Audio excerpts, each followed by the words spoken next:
إن الحمد لله نحمده ونستعينه ونستغفره ونستهديه ونتوب إليه ونعوذ بالله من شرور أنفسنا ومن سيئات أعمالنا. من يهده الله فلا مضل له ومن يضلله فلا هادي له، وأشهد أن لا إله إلا الله وحده ربي لا شريك له، وأشهد أن محمدًا عبده ورسوله وصفيه من خير خلقه وخليله، بلغ الرسالة وأدى الأمانة ونصح الأمة وجاهد في الله حق جهاده حتى أتاه اليقين. تركنا على المحجة البيضاء ليلها كنهارها لا يزيغ عنا إلا هالك. فاللهم صل وسلم وبارك وأنعم وزد وتكرم وتفضل على عبدك ونبيك وسيدنا وحبيبنا محمد وعلى آله الأبرار وأزواجه الأطهار وصحابته الأخيار ومن تبعهم بإحسان إلى يوم تتقلب فيه القلوب والأبصار. ألا إنما قل وكفى خير مما كثر وألهى، وإنما توعدون لآت وما أنتم بمعجزين. ألا وإن أصدق الكلام كلام الملك العلام، وخير الهدي هدي محمد عليه أفضل الصلاة وأتم السلام، وشر الأمور محدثاتها، فإن كل محدثة بدعة وكل بدعة ضلالة وكل ضلالة في النار. أجارني الله وإياكم من البدع والضلالات والنار. فيا معاشر المسلمين عباد الله، أوصيكم ونفسي بتقوى الله عز وجل، فقد قال ربنا جل وعلا في محكم كتابه: يا أيها الذين آمنوا اتقوا الله حق تقاته ولا تموتن إلا وأنتم مسلمون. ويقول سبحانه: يا أيها الناس اتقوا ربكم الذي خلقكم من نفس واحدة وخلق منها زوجها وبث منهما رجالا كثيرا ونساء، واتقوا الله الذي تساءلون به والأرحام إن الله كان عليكم رقيبا. ويقول سبحانه: يا أيها الذين آمنوا اتقوا الله وقولوا قولا سديدا يصلح لكم أعمالكم ويغفر لكم ذنوبكم، ومن يطع الله ورسوله فقد فاز فوزا عظيما. معاشر المسلمين عباد الله، hadirin sidang Jumat yang dirahmati dan dimuliakan Allah Jalla wa'ala, kewajiban setiap hamba atas karunia yang Allah Azza wa Jalla limpahkan kepadanya untuk selalu bersyukur kehadiratnya. Setidaknya bersyukur dengan lisannya, mengatakan dan mengucapkan Alhamdulillah. Alhamdulillah atas karunia yang beragam, atas anugerah yang bermacam-macam, limpahan rahmat, keberkahan, kemudahan dalam menjalankan ketaatan.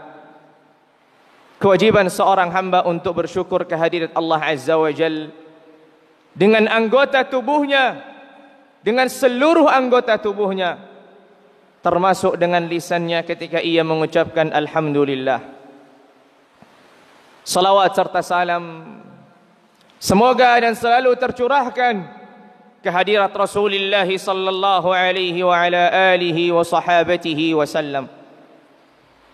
Salawat serta salam bagian dari kewajiban kita yang mana Allah Azza wa Jalla telah berfirman untuknya agar kita bersalawat kepada Rasulullah beserta keluarganya, beserta para sahabatnya dan para pengikutnya hingga hari akhir kelak, sebagai bentuk bakti kita kepada beliau, sebagai bentuk mengikuti ajaran beliau, yang mana beliau menganjurkan bagi setiap muslim untuk memperbanyak salawat kepadanya pada hari Jumat dan malamnya.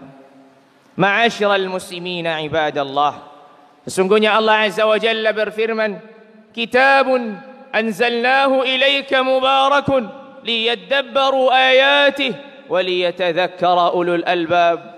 Kitabun, suatu kitab, Al-Quranul Karim, yang kita kenal sebagai kitabnya kaum muslimin. Kami turunkan, kata Allah Azza wa Jal, anzalnahu ilaika, kami turunkan kepadamu, mubarakun, di dalamnya keberkahan. Allah Azza wa Jalla limpahkan keberkahan. Tujuannya adalah liyadabbaru ayatih, agar mereka mentadabburi ayat-ayatnya, waliyatadzakkara ulul albab, dan agar mereka orang-orang yang memiliki akal untuk mengingatkan diri mereka dengan Al-Quranul Karim. Ma'asyiral muslimina ibadallah, pada kesempatan yang mulia ini, beberapa ayat yang akan kita simak bersama sebagai bahan renungan dalam kehidupan kita sebagai orang yang beriman.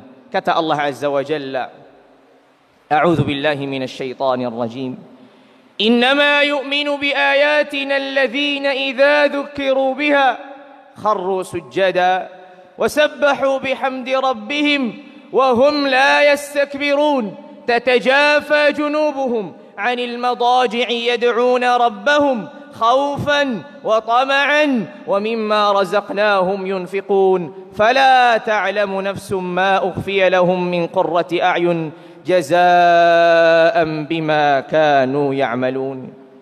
Tiga ayat bagian dari suratul Sajdah, di mana Allah Azza wa Jalla sebelumnya menceritakan tentang keadaan orang-orang kafir, yang mana Allah Azza wa Jalla mulai dengan walau tara idzil mujrimuna nakisu ru'usihim 'inda rabbihim. Keadaan mereka ketika menghadap Rabbnya dalam keadaan hina, dalam keadaan menyesali, dalam keadaan ingin kembali ke dunia untuk menyempurnakan apa yang telah terlewatkan bagi diri mereka. Kemudian balasan bagi mereka jahannam, neraka, wal'iyadu billah. Setelah itu Allah Azza wa Jalla mengisahkan dan menceritakan tentang orang-orang yang beriman. Innama yu'minu bi ayatina, sesungguhnya orang-orang yang beriman dengan ayat-ayat kami adalah alladzina idza dzukiru biha, hanya mereka yang apabila mereka diingatkan dengan ayat-ayat kami, alladzina idza dzukiru biha kharru sujada wasabbahu bihamdi rabbihim wa hum la yastakbirun. Mereka menyungkurkan diri mereka untuk sujud, menundukkan diri mereka di sisi Allah Jalla wa Ala. Kharru sujada, apabila mereka diingatkan dengan ayat-ayat Allah, ketika firman-firman Allah dilantunkan, maka yang terbangun dari diri mereka bagaimana mereka sujud di sisi Allah Jalla wa Ala dan di hadapannya. Wasabbahu bihamdi rabbihim, kemudian mereka menyucikan Allah, mereka memuliakan Allah dengan tasbih dan dengan tahmid. Ketika seorang mukmin mengumpulkan dua perkara, antara menafikan seluruh kekurangan yang dinisbatkan kepada Allah, lalu kemudian menetapkan seluruh kemuliaan yang Allah Azza wa Jalla miliki, maka ia telah menggabungkan antara tasbih dan tahmid. Maka Allah Azza wa Jalla berfirman, wasabbahu bihamdi rabbihim wa hum la yastakbirun. Kemudian Allah Azza wa Jalla mensifati orang-orang yang beriman, mensifati hati mereka adalah orang-orang yang tidak takabbur. Ma'asyiral muslimina ibadallah, cobalah kita benar-benar merenungi satu ayat yang pertama ini. Ketika Allah Azza wa Jalla kaitkan keimanan dengan tiga hal. Yang pertama adalah sujud, yang kedua adalah tasbih dan tahmid, dan yang ketiga adalah adamul kibr, tidak sombong. Kalau seorang muslim mempelajari akidah, maka dia akan mendapatkan bahwasanya keimanan adalah qaulun bil lisan, wa i'tiqadun bil janan, wa amalun bil jawarihi wal arkan. Keimanan itu ucapan yang diucapkan dengan lisannya, keyakinan yang ada dalam hatinya, dan perbuatan yang tampak dari anggota tubuhnya. Sehingga 3 perkara ini terdapat dalam firman Allah Azza wa Jal, innama yu'minu bi ayatina alladhina idza dzukiru biha kharru sujada, sujud, yang menunjukkan perbuatan amalan anggota tubuh. Kemudian wasabbahu bihamdi rabbihim, bertasbih dan bertahmid, yang menunjukkan ucapan dengan lisannya. Wahum la yastakbirun, dan mereka tidak sombong, yang menunjukkan amalan hatinya. Ketika seorang beriman mengumpulkan 3 perkara ini, antara lisannya selaras dengan hatinya, hatinya selaras dengan perbuatannya, maka itulah kata Allah Azza wa Jalla, innama yu'minu bi ayatina alladhina idza dzukiru biha. Hanya mereka yang beriman, kata Allah Azza wa Jalla, apabila diingatkan dengan firman-firmannya, mereka sujud, mereka bertasbih dan bertahmid, lalu kemudian tidak ada kesombongan dalam diri mereka. Beginilah sifatnya orang yang beriman yang sesungguhnya, menggabungkan antara ucapan lisan ketika ia mengatakan ana u'minu billah, saya beriman kepada Allah, dibenarkan oleh hatinya karena hatinya adalah hati yang tunduk dan tidak sombong, dibenarkan oleh amalannya, aktivitasnya dengan organ tubuhnya, karena ia sabbahu bihamdi rabbihim wa hum la yastakbirun, yang sebelumnya ia melaksanakan sujud di sisi Allah Jalla wa Ala. Allah Azza wa Jalla berfirman di sini dan menjabarkan satu persatu, walaupun seluruhnya ini tergabungkan dalam satu peribadatan yang Allah Azza wa Jalla isyaratkan pada ayat berikutnya. Sujud, tasbih, tahmid, tidak sombong, terkumpulkan dalam satu peribadatan yang Allah Azza wa Jalla isyaratkan dalam ayat yang berikutnya. Allah Azza wa Jalla berfirman, tatajafa junubuhum 'anil madaji'. Tubuh mereka jauh dari tempat tidur mereka.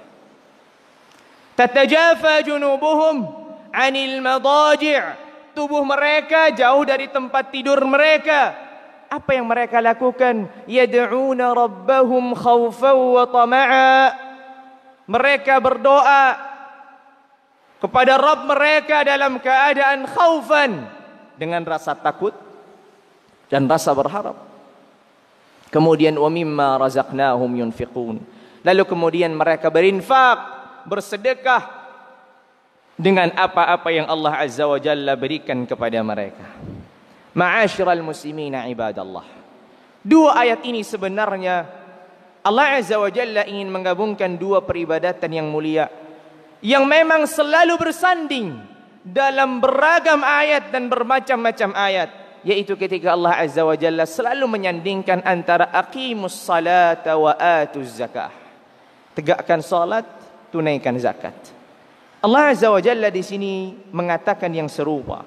Hanya saja Allah Azza wa Jalla ingin menegaskan hal-hal tertentu dalam salat, maka Allah tegaskan sujudnya, maka Allah tegaskan zikirnya di dalam salat, maka Allah tegaskan kehadiran hati seorang di dalam salat, dan Allah Azza wa Jalla tegaskan bahwasanya salat yang terbaik, salatun nawafil yang terbaik adalah ketika dilaksanakan di malam hari. Sebagaimana para ahli tafsir ketika menafsirkan ayat ini, maka mereka mengaitkan ayat ini adalah ayat yang menunjukkan keutamaan dan kemuliaan salat di malam hari. Kenapa? Karena Allah Azza wa Jalla mengisyaratkan tatajafa junubuhum 'anil madaji'. Tubuh mereka jauh dari tempat tidur mereka, yang artinya itu terjadi pada malam hari, di saat manusia sibuk dengan tidur, maka ia sibuk dengan salat. Inilah orang yang beriman yang sesungguhnya yang Allah Azza wa Jalla sebutkan. Kemudian wa mimma razaqnahum yunfiqun. Allah Azza wa Jalla gabungkan antara 2 hak. Hak Allah yang kita sempurnakan, yang kita tuluskan, yang seorang mukmin ikhlaskan dengan melalui jalur salat. Kemudian hak manusia yang Allah Azza wa Jalla perintahkan bagi manusia untuk berinfak dan bersedekah. Makanya tidaklah sempurna seorang yang beriman kecuali ia telah melaksanakan hak-haknya, hak-hak Allah Jalla wa'ala, kewajibannya di sisi Allah, dan tidak melupakan pula hak-hak manusia dan kewajibannya di hadapan manusia. Menggabungkan antara salat dan infaknya. Beginilah keadaan seorang mukmin yang sesungguhnya. Lalu kemudian apa balasannya? Balasannya adalah fala ta'lamu nafsum ma ukhfiya lahum min qurrati a'yun jazaa'an bima kanu ya'malun. Itulah yang akan kita simak pada khutbah yang berikutnya. Barakallahu li wa lakum fil Qur'anil azim wa nafa'ani wa iyyakum minal ayati wadh-dhikril hakim. Aqulu qawli hadha wa astaghfirullaha li wa lakum fastaghfiruhu min kulli dhanbin innahu huwal ghafurur rahim.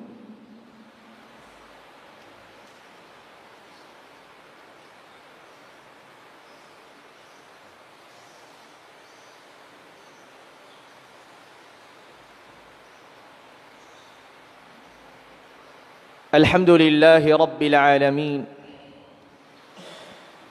والصلاة والسلام على أشرف الأنبياء وإمام النبيين سيدنا وحبيبنا وقدوتنا محمد وعلى آله وصحابته والتابعين ومن تبعهم بإحسان إلى يوم الدين ثم أما بعد فيا معاشر المسلمين عباد الله أوصيكم ونفسي بتقوى الله عز وجل فقد قال ربنا جل وعلا في كتابه المنزل يا أيها الذين آمنوا اتقوا الله ولتنظر نفس ما قدمت لغد واتقوا الله إن الله خبير بما تعملون.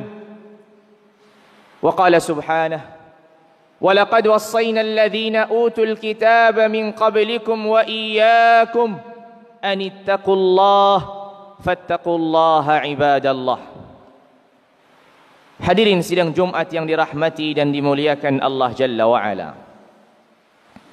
Setelah kita mendengar firman Allah Azza wa Jalla tentang sifat-sifat orang yang beriman, tentang orang yang beriman dengan sesungguhnya keimanan yang menggabungkan antara ucapan lisan dan keyakinan hati serta aktivitas seluruh anggota tubuh dan badan, yang menggabungkan antara hak-hak Allah Azza wa Jalla yang ditunaikan dan menggabungkannya pula dengan hak-hak manusia yang dilaksanakan. Allah Azza wa Jalla mengisahkan dan menceritakan balasan untuk mereka. Maka Allah Azza wa Jalla berfirman, "Fala ta'lamu nafsun ma ukhfiya lahum min qurrati a'yun jazaa'an bima kanu ya'malun." Tidak ada satu jiwa pun yang mengetahui apa yang Allah simpan, apa yang Allah sembunyikan untuk mereka, balasan untuk mereka, mereka yang beriman dengan ketentuan dan syarat yang Allah telah jelaskan. Fala ta'lamu nafsun ma ukhfiya lahum min qurrati a'yun, yang membuat mata mereka bahagia, hati mereka bahagia, senang dengan balasan yang Allah Azza wa Jalla siapkan untuk mereka. Ini semua berlaku jazaa'an bima kanu ya'malun, sebagai balasan atas apa yang mereka kerjakan. Ma'asyiral muslimina ibadallah. Ayat ini berbeda dengan ayat-ayat yang lain. Ketika normalnya ayat-ayat yang lain menjelaskan balasan Allah Azza wa Jalla dengan surga dan kenikmatan di dalam surga, anugerah dan karunia yang Allah Azza wa Jalla limpahkan di dalam surga, Allah Azza wa Jalla justru mengatakan nikmat yang Allah akan berikan, balasan yang Allah akan berikan, Allah sembunyikan.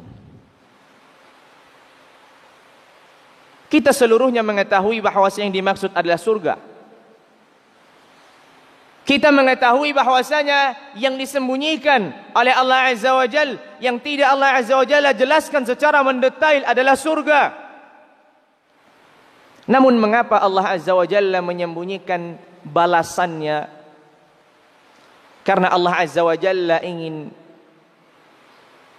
membuat ayat ini antara sebab dan musabbabnya, antara amalan dan balasannya itu selaras dan serasi. Jikalau balasannya Allah Azza wa Jalla sembunyikan, Allah simpan, Allah tidak tampakkan, maka lihatlah amalan yang Allah Azza wa Jalla telah sebutkan tadi. Amalan kapan itu terjadi? Bukankah amalan-amalan yang Allah sebutkan itu Allah isyaratkan terjadi di malam hari? Salat yang terjadi di malam hari. Kemudian doa, munajat yang mereka lakukan di malam hari dalam keadaan tersembunyi, dalam keadaan hati lebih kuat untuk mengikhlaskan segala sesuatu yang dikerjakan semata untuk Allah. Sebagaimana orang beriman ini berupaya untuk menyembunyikan amalannya, maka Allah Azza wa Jalla pula akan membalasnya dengan balasan yang tersembunyi. Namun keikhlasan seorang hamba yang sangat dijaganya, suasana yang mendukung untuk menjaga keikhlasan, tentu apabila kita bandingkan dengan balasan Allah Azza wa Jalla tidak ada artinya. Kenapa? Karena keikhlasan yang Allah Azza wa Jalla hadirkan pada akhirnya itu adalah anugerah yang Allah Azza wa Jalla berikan. Karena suasana yang Allah Azza wa Jalla hadirkan di malam hari, itu pula anugerah yang Allah Azza wa Jalla berikan kepadanya. Sebab dan musabbabnya, amalan serta balasannya, semuanya kembali kepada Allah. Betapa agungnya Allah Jalla wa'ala memuliakan orang-orang yang beriman. Maka dari sini menjadi tugas kita sebagai seorang hamba untuk bercermin dan menata diri kita. Di manakah diri kita dengan ayat ini?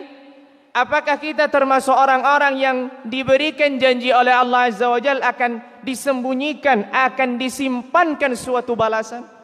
Ataukah kita termasuk orang-orang yang Allah Azza wa Jalla sebutkan, walau tara idzil mujrimuna nakisu ru'usihim inda rabbihim rabbana absarna wa sami'na farji'na na'mal salihah inna muqinun. Menyesali, meratapi apa yang telah mereka lewatkan di dunia ini tanpa amal saleh. Semoga Allah Azza wa Jalla menjadikan kita sebagai hamba-hamba yang beriman dengan sesungguhnya.